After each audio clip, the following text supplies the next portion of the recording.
नमस्कार, स्वागत है आपका एक नए वीडियो में। And the topic for the today's video is what are the major developments happened between 12 June 24 and 22 June 24। तो basically this is a quick overview of the major events that have taken place between this period।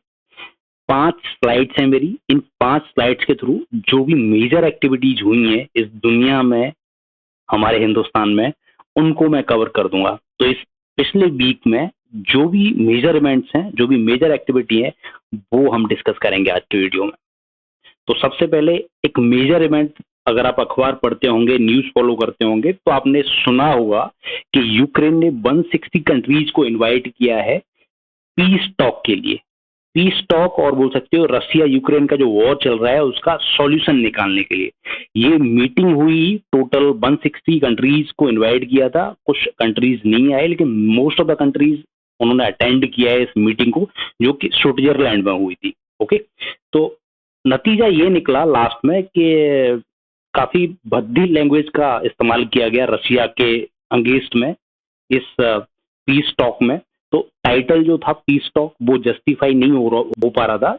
जिस तरीके से Russia को ना बुलाकर इस event को एक तरफा ही अंजाम दिया गया, और एक गुस्सा सा उगला जा रहा था सारे कंट्रीज के द्वारा कि हम रशिया का ये कर देंगे, हम इसको नस्ते-नाबूद कर देंगे अगर हमारी बात ये नहीं मानता है। तो बहुत सारी मतलब जो बेतुकी बातें हैं एक तरीके से। इसी सब को देखते हुए इंडिया से, जो कि हमारे सेक्रेटरी, फॉरेन सेक्रेटरी गए थे वहां पर, तो कोई बड़ा मंत्री नहीं गया, फॉरेन मिनिस्टर नहीं गए, पीएम नहीं गए, लेकिन वो गए वहां पर। तो उन्होंने लास्ट में ये कहा कि देखो, कोई भी मीटिंग होती है ना इंटरनेशनल फोरम में, लेवल पे, तो होता क्या है, एक लास्ट में प्रेस रिलीज जारी करते हैं एक अंडरस्टैंडिंग का कि ये यहाँ पर डिस्कस हुई सारी चीजें, और लास्ट में हम इस चीज को सपोर्ट करते हैं, या फिर एक क्विक रिजल्ट कंक्लूजन आता है जिसे हम प्रेस रिलीज बोलते हैं। तो लास्ट में जो प्रेस रिलीज हुई उसको इंडिया ने साइन करने से मना कर दिया। रीजन ये रहा इंडिया का, जो लॉजिक है इंडिया ने ये दिया कि इस डील में, इस पीस टॉक में रसिया का कोई रिप्रेजेंटेटिव ही नहीं है। तो आप ये सब चीजें जो कहना चाह रहे हो उस बंदे से कहना चाह रहे हो जो यहाँ पर मौजूद ही नहीं है, तो साइन करके भी क्या फायदा, वो मानेगा थोड़ी ना इन सब बातों को। तो रशिया को ना बुलाना मतलब भारी पड़ गया कहीं ना कहीं यूक्रेन के लिए एक तरीके से। तो इंडिया के साथ साथ सऊदी अरेबिया, यूएई, इंडोनेशिया और भी बहुत सारे कंट्रीज थे, बहुत सारे मतलब 5-6 कंट्रीज तो थे जिन्होंने इस प्रेस रिलीज पे जो फाइनल आउटकम था इस पीस टॉक का, उस पर साइन करने से मना कर दिया। सो अल्टीमेटली बोल सकते हो कि ये जो पीस टॉक है एक कंप्लीट सक्सेस नहीं है। थोड़ा सा ये जरूर हो सकता है कि यूक्रेन की पीठ थपथपाने के लिए काफी कंट्रीज जो यूक्रेन के साथ में खड़े हैं, यूरोपियन कंट्रीज हैं, वेस्टर्न कंट्रीज हैं, उन्होंने खुल के बोला कि नहीं, हम सपोर्ट करते हैं यूक्रेन का, फंड वगैरह से रिलेटेड भी कुछ बातचीत हो गई। तो उतना ही था, लेकिन एक सक्सेस नहीं कह सकते हो आप इसको। अगली हमारी न्यूज है G7 कंट्रीज। आप सब जानते हो, लीडर्स लेफ्ट साइड में मेरे खड़े हुए हैं, स्क्रीन के आप देख पा रहे होंगे। आप अगर अपनी स्क्रीन देख रहे होंगे तो आपके लेफ्ट साइड में ये सारे G7 के लीडर्स हैं। मेजर जो इकोनॉमी है वर्ल्ड की, वो एक साथ आती हैं और डिस्कस करती हैं। इटली में हुआ था ये अब की बार का G7 समिट, तो इंडिया भी वहाँ पे इनवाइट था, तो पीएम मोदी भी गए थे। G7 का मेजर हाईलाइट ये है कि जो रशिया के असेट्स इन्होंने फ्रीज किए थे एक टाइम पे, उसमें से $50 बिलियन ये यूक्रेन को देने वाले हैं। ठीक है, ये मेजर हाईलाइट है। $50 बिलियन का मतलब है कि ये जो युद्ध है, ये जो वॉर है, फाइनेंशियली यूक्रेन कहीं ना कहीं वीक महसूस नहीं करेगा अपने आप को। इतना फाइनेंस, इतना पैसा आ रहा है, इतनी फंडिंग आ रही है कि बस बोला लड़ाने के लिए तुम सेना लेके आ जाओ यूक्रेन वालों, फंड की कोई कमी नहीं है, हथियारों की कोई कमी नहीं है। तो G7 ने ये अश्योरेंस उसको दे दिया है एक तरीके से यूक्रेन को। तो यूक्रेन के लिए पीस टॉक बेशक फेलियर रही हो, लेकिन G7 एक बल्ले बल्ले वाला कंसेप्ट था, है मतलब, क्योंकि इसका जो $50 बिलियन का इस्तेमाल ऑब्वियसली वो रशिया के खिलाफ ही करेंगे। अगली हेडलाइन हमारी है इंडिया के पास जो न्यूक्लियर वॉर हेड हुआ करते थे ना, मतलब इंडिया, पाकिस्तान, चाइना, तीनों न्यूक्लियर कैपेबल कंट्रीज हैं, यू ऑल नो। तो वॉर हेड्स मतलब जो मिसाइल्स पे लगा के हम न्यूक्लियर जो पार्टिकल है, जो पार्ट है जो मिसाइल का, न्यूक्लियर वॉर हेड उसको बोलते हैं। जो मेन पार्ट मिसाइल पे माउंट होता है और उसको एक जगह से दूसरी जगह हम उसको भेज देते हैं और वो डिस्ट्रक्शन कर देता है वहां जाके दूसरी जगह पे जो अपना टारगेट है।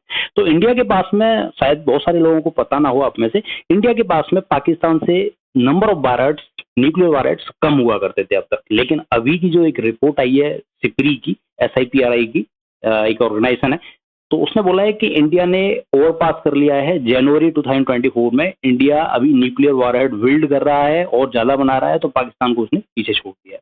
ठीक है, तो कहीं ना कहीं एक मैसेज है, हिडन मैसेज है कि पाकिस्तान नंबर काउंटिंग थोड़ा सा बता के कभी कभी खुश होता था कि हमारे पास इंडिया से भी ज्यादा न्यूक्लियर वॉरहेड है, तो वो नंबर अब घट गया है पाकिस्तान का। ओके, अगली मेजर न्यूज ये है कि राफेल जेट आप सब जानते होंगे, तो राफेल इंडियन एयरफोर्स में शामिल किए गए थे कुछ साल पहले, एंड अभी नेवी में राफेल की रिक्वायरमेंट को लेके एक डिस्कशन चल रहा है। 50,000 करोड़ का डील फाइनल होने के लिए डिस्कशन चल रहा है इंडिया और फ्रांस के बीच में, और रिक्वेस्ट भेजी गई है इंडिया की तरफ से फ्रांस को कि हमें चाहिए, और टेक्नोलॉजी का ट्रांसफर होगा कि नहीं होगा, कौन कौन से इक्विपमेंट रहने वाले हैं, मेंटेनेंस की कंडीशंस क्या रहेंगी, और बहुत सारी चीजें होती हैं जो डिस्कस होती हैं ओवरऑल। तो इंडिया अभी एयरफोर्स के अलावा इंडियन नेवी में राफेल्स शामिल करेगा आने वाले कुछ सालों में। तो 50,000 करोड़ की डील है 26 राफेल मैरीन एयरक्राफ्ट के लिए। देखते हैं फाइनल हो पाती है कि नहीं। अगर फाइनल हुई तो फ्रांस के जो 26 राफेल है वो हमारे युद्ध पोतों पे, वॉरशिप्स पे आपको उतरते हुए दिखाई देंगे। ओके, ये लास्ट ये मेरी स्लाइड है इस वीडियो की, लेकिन सबसे महत्वपूर्ण इंपोर्टेंट स्लाइड, अभी आपने सुना होगा न्यूज में कि पुतिन 24 ईयर्स के बाद में नॉर्थ कोरिया को विजिट कर रहे हैं। यस, तो पिछले साल नॉर्थ कोरिया के जो लीडर हैं उन्होंने विजिट किया था रसिया को, तो आपस में इनकी तालमेल काफी अच्छी है। यूक्रेन से जो वॉर रसिया लड़ रहा है, पूरी दुनिया ने सैंक्शंस लगा रखे हैं, लेकिन कुछ ही कंट्री, चुनिंदा कंट्रीज ऐसे हैं जो खुल के सपोर्ट कर रहे हैं रशिया को इस वॉर में। उसमें से एक कंट्री है नॉर्थ कोरिया। काफी इंपोर्टेंट बन गया नॉर्थ कोरिया, चाइना, ये सब कंट्रीज रशिया के लिए आज के टाइम पे। तो इसी के चलते हुए पुतिन इस दोस्ती को और आगे बढ़ाने के लिए नॉर्थ कोरिया को विजिट किया उन्होंने। और आप स्क्रीन पर देख पा रहे होंगे लेफ्ट साइड में, ये दोनों फाइल्स जो दिखा रहे हैं, एक अंडरस्टैंडिंग, एक ट्रीटी बोल सकते हो, एक मेमोरेंडम ऑफ अंडरस्टैंडिंग साइन हुआ दोनों के बीच में कि जब जब नॉर्थ कोरिया या फिर रसिया लड़ाई करेंगे और उनको हथियारों की जरूरत पड़ेगी, तो हम एक दूसरे को वो सप्लाई करेंगे, ये इंश्योर करेंगे उस टाइम पे। तो लॉजिस्टिक सपोर्ट के regarding, arms and ammunition supply के रिगार्डिंग एक बहुत बड़ी डील हुई है उन दोनों के बीच में। अब डिटेल में इनमें क्या लिखा हुआ है, क्या क्या कंडीशंस हैं, ये तो दुनिया के सामने उजागर नहीं हुआ है, लेकिन एक बड़ी बात है कि रशिया को अनकंडीशनल सपोर्ट या फिर आर्म्स एंड एम्यूनिशन की सप्लाई नॉर्थ कोरिया करेगा, और नॉर्थ कोरिया को अगर लड़ाई लड़नी है उस टाइम पर अगर जरूरत पड़ी तो रशिया उसको सप्लाई करेगा।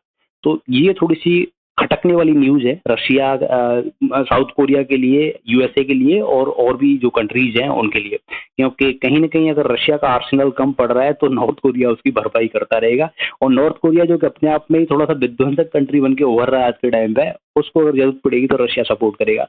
तो बहरहाल आप बोल सकते हो कि जो एक जैसे लोग होते हैं वो कहीं ना कहीं मिल जाते हैं, तालमेल दिखाई देते हैं। तो कम्युनिज्म थोड़ा सा आप सोच सकते हो, जो विचारधारा है दोनों कंट्रीज की सेम है कहीं ना कहीं, तो इनको तो मिलना ही था, आप समझ सकते हो। लेकिन हिस्टोरिकल इसीलिए इसको बोला जा रहा है कि आसपास में है दोनों कंट्रीज, और ये प्रोग्रेस हुई है युद्ध के दौरान हुई है। कहने का मतलब रशिया यूक्रेन में जो वॉर चल रहा है उसके बीच में हुई है। तो ये समझा जा रहा था कि रशिया के जो आर्म्स एंड एम्यूनिशन है वो कम पड़ते जा रहे हैं लड़ाई लड़ने के लिए यूक्रेन में, लेकिन अभी वो कमी पूरी हो जाएगी क्योंकि नॉर्थ कोरिया से उनको सप्लाई मिलती रहेगी। So that's all from my side for today. So thanks for watching. एक कैप्सूल कोर्स बोलते हैं ना, एक वीक का जो भी मेजर प्रोग्रेस हुई है वो आपको मात्र 5 स्लाइडों के थ्रू मैंने बता दिया है। तो आई थिंक इंटरेस्टिंग कंसेप्ट है। एक पूरे वीक का न्यूज अगर आप 10 मिनट के अंदर जानना चाहते हैं तो बने रहिए मेरे चैनल स्कूलमेट केवी के साथ। तो थैंक्स फॉर वॉचिंग। जय हिंद।